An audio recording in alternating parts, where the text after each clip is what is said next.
So, how exactly does the biggest game ever made, spanning its reach across the globe, make one of the biggest mistakes in gaming history, while simultaneously almost causing one of the biggest tech companies to go bankrupt?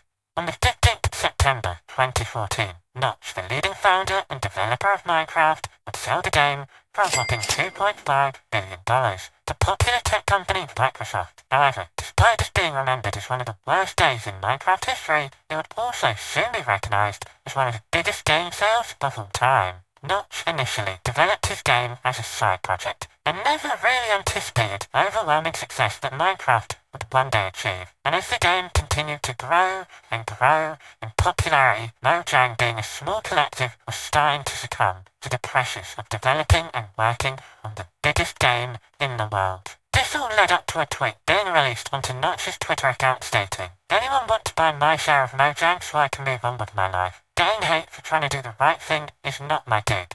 Initially, most people would take this tweet as a bit of a joke and not really think much of it. However, in the following months, rumors began to circulate that Notch was serious in considering selling Minecraft to a larger company. As the months progressed, it became radio silent, leading people to speculate. Then, during September, Notch made the difficult decision to sell Minecraft for an eye-watering $2.5 billion to Microsoft, which shocked the gaming community to its core. This transaction would be marked as one of the most infamous and important decisions in modern-day gaming. As the years followed, Minecraft continued to receive regular updates and expansions, introducing new features and content to keep the player base engaged. However, very soon is where we would see Microsoft starting to make some controversial changes to the game, starting off with the implementation of microtransactions in the form of Minecoins, both Pocket Edition and Bedrock Edition. Minecoins were added in April 2017 as part of the Better Together update. This update introduced crossplay, allowing players on different devices to come together and play together. In addition, Microsoft added the Minecraft Marketplace, allowing players to purchase in-game skins, texture packs, worlds, and other content using Minecoins. However, Minecoins would very quickly become hated throughout the entire Minecraft community, as it looked like an attempt to get a quick buck out of players. This caused players to believe Microsoft was now attempting to capitalize on previously free features such as loading their own texture packs, skins, and uploading their own worlds. As a result, many players would quickly take to online forums to express their outrage on the situation. Quickly, comments online began to spiral out of control, with many players stating that this is how Microsoft ruins Minecraft. Players then began to bring up the seemingly dishonest nature of transactions, stating, "I feel like the old Mojang would not stand for microtransactions in their game based on creativity." However, on the flip side of this situation, many people believe that Minecoins were a much-needed addition to the game, with some Reddit users stating, "So people who spend hours on maps can get paid.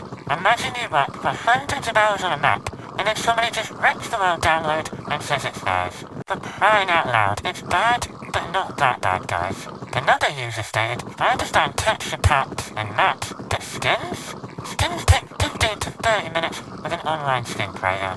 Regardless of how you feel about the situation, it's evident that the implementation of microtransactions wasn't taken lightly by the community, therefore marking Microsoft's first controversial addition to the game. The implementation of Minecraft rounds makes the addition of microtransactions look like a drop in. Minecraft rounds offer a very minimal range of options to choose from when it comes to managing your own server. For the price of $7.99 a month, you are able to play with up to 10 other friends. And when comparing these prices to any third-party Minecraft server host, we can clearly see that these prices are just not fair and are likely put in place to take advantage of the less knowledgeable or younger consumers. In addition, Minecraft rounds are known for having less accessibility and administrative features compared to a third-party hosting provider. However, the issues when it comes to Minecraft rounds isn't contained to the pricing, as throughout the years its implementation to the game, many players have complained about countless issues when recounting their Minecraft rounds nightmares, with one user saying, "Thought I'd give Microsoft $8 of my money each month to play rounds with some friends. Apparently, rounds are single player, or effectively single player while they fix the bugs they've brought. Here's my experience. Play rounds. sign in and set up a realm. Connection times out each time I try to connect to a new world, but after about 10 retries, I can finally connect. Another user stated that this was 100% true. Realms is definitely a scam, and I advise everyone to look towards service instead. Please do not give this scum of a company any of your money. Can't wait to move off of Realms myself, resulting in Minecraft Realms to simply be chalked up to an overpriced single-player world that allows friends to connect. Inevitably, have an entire documentary centered around the scummy nature of Minecraft Realms. But as to tie this all up, we need to talk about one of the most controversial events to happen in Minecraft history under the ownership of Microsoft. Since the start of the game in 2011, people purchasing and playing the game were signing in through a Mojang account. In late 2020, Microsoft announced that all of the players needed to migrate or move their Mojang account over to a Microsoft account to continue playing the game, with this sudden change affecting over 200 million players who had purchased the game prior. Controversy was bound to happen, as, naturally, a lot of people didn't like having their information shared or stored on direct Microsoft servers, or